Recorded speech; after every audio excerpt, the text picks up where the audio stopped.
Hello，大家好，歡迎收看晚安得情人小學校園電視台。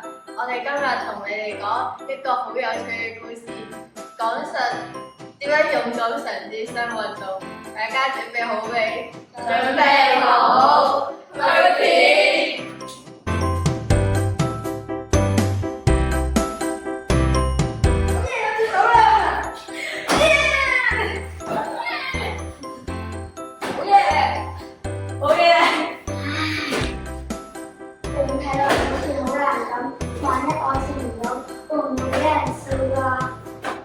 我哋一齊去玩躲避盤啦！但係我未玩過。唔緊要啦。新嘅運動睇上好似好嚇人，但係你只要肯踏出第一步，你就會覺得好似冇咁難。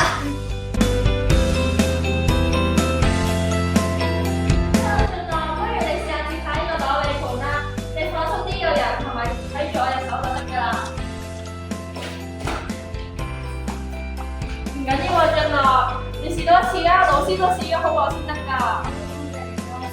好啦。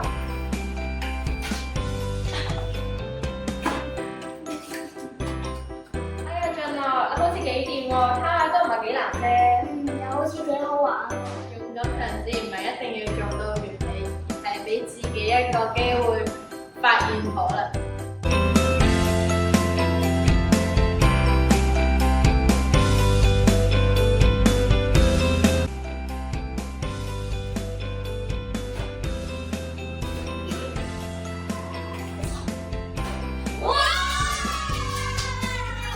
你嗰日叫我嚟玩躲避盤啊！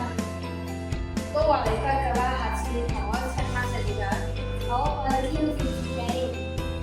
每一次嘅嘗試都係一次嘅進步，無論係飛碟、籃球定係其他新運動，只要你肯踏出第一步，你就會發現一個更勁